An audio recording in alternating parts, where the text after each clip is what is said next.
ಎಲ್ಲಿ ಹೋದ್ಲಪ್ಪ? ಪುಣ್ಯಕ್ಕಿದೆ ಮನೇಲಿ ಇದ್ದಾಳೆ ಅಂತ ಗೊತ್ತಾಯ್ತು. ಇಲ್ಲದೆ ಹೋಗಿದ್ರೆ ಯಾಮಾರ್ಬಿಡ್ತಿದ್ದೆ ನಾನು. ದೇವ್ರೇ,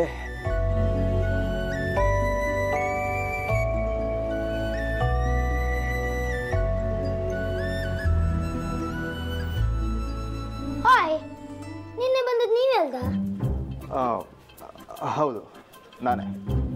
ಅಲ್ಲ, ಒಳಗೆಂತ ಏನ್ಕತ್ತೆ? ಯಾರು ಬೇಕಿತ್ತೆ?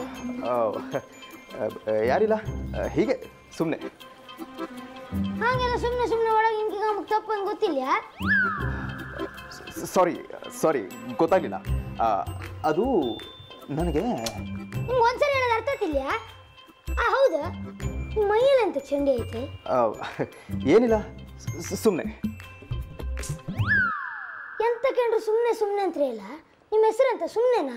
ಅಯ್ಯೋ ಅಲ್ಲಪ್ಪ, ನೋಡು, ಈಗ ತಾನೊಬ್ರು ಒಳಗೋದ್ರಲ್ಲ, ಅವ್ರು ಯಾರಂತ ಗೊತ್ತಾ ನಿನಗೆ? ಅವ್ರು ನನ್ನ ಅಕ್ಕ. ಅವ್ರಲ್ಲಪ್ಪ, ಅವ್ರಿಗಿಂತ ಮುಂಚೆ ಅಂಗಳ ತೊಳೆಕೆ ಅಂತ ಬಂದರು, ವಾಪಸ್ ಹೋದ್ರು.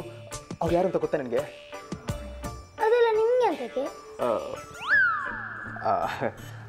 ಅದು ನಿದ್ದೆ ಆಯ್ತಾ ನಿಂದು? ಇದೇನಿದು, ಮೈಯೆಲ್ಲ ಒದ್ದೆ ಆಗ್ಬಿಟ್ಟಿದೆ? ಅದು ಮುಖ ತೊಳೆಯೋಣ ಅಂತ ಬಾವಿ ಹತ್ರ ಹೋದೆ, ಗೊತ್ತಾಗದೆ ಮೈ ಮೇಲೆ ನೀರು ಚೆಲ್ಕೊಂಡೆ. ಗೊತ್ತಿಲ್ದಿರೋ ಕೆಲಸ ಮಾಡೋಕೆ ಹೋದರೆ ಹೀಗೆ ಆಗೋದು. ಅದಕ್ಕೆ ಮೊದಲೇ ಸರಿಯಾಗಿ ಹುಷಾರಾಗಿ ತಿಳ್ಕೋಬೇಕು. ಭುವನ್, ತಪ್ಪು ಮಾಡಿದ ಮೇಲೆ ಪಶ್ಚಾತ್ತಾಪ ಪಟ್ಟರೆ ಪ್ರಯೋಜನ ಇಲ್ಲ.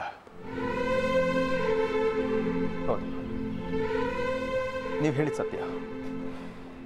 ಪುಟ್ಟ, ಹೋಗೋ ಅಕ್ಕನ ಕರಿ. ಯಾವಕ್ಕ? ಟೀಚರ್ ಅಕ್ಕನ ಕರಿ, ಹೋಗೋ. ಓ ಸರಿ ಸರಿ.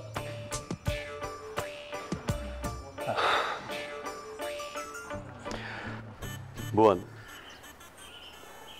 ನೀನು ಇಲ್ಲಿ ಉಳ್ಕೊಳ್ಳೋದಿಲ್ಲ ಅಂತೀಯ. ಅವಸರವಾಗಿ ಹೋಗ್ಬೇಕಂತ ಹೊರಟಿದೀಯ.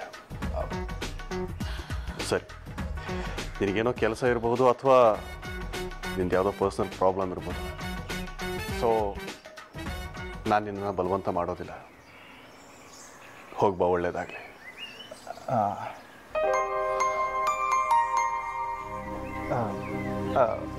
ಅದು ನಾನು ಅದೇನಂದ್ರೆ ಹೇಳಿದ್ನಲ್ಲ ಭುವನ್, ಒತ್ತಾಯ ಮಾಡೋದಿಲ್ಲ ಅಂತ. ನಿಮ್ಮ ಜೀವನ ನಿಮ್ಮದು. ಅದರಲ್ಲೂ ಏನೇನೋ ಹುಡುಕ್ತೀನಿ ಅಂತ ಬೇರೆ ಹೇಳ್ತಾ ಇದೀಯ. ಅದು ಆದಷ್ಟು ಬೇಗ ನಿನಗೆ ಸಿಗಲಿ. ನಿನ್ನ ಜೀವನದಲ್ಲಿ ನೆಮ್ಮದಿ ಅನ್ನೋದಿರಲಿ. ನೆನ್ನೆ ನೀನು ನನ್ನ ಜೀವ ಕಾಪಾಡಿದ್ದೀಯ. ತುಂಬ ಥ್ಯಾಂಕ್ಸ್. ಅಯ್ಯೋ, ಇದಕ್ಕೆಲ್ಲ ಥ್ಯಾಂಕ್ಸ್ ಯಾಕೆ? ಇರಲಿ ಬಿಡಿ ಸರ್. ಆದರೂ ನೀವು ಅದ್ರ ಬಗ್ಗೆ ತಲೆ ಕೆಡಿಸ್ಕೊಂಡಾಗ ಕಾಣಲೇ ಇಲ್ಲ. ಅದ್ಯಾಕಾಗೆ?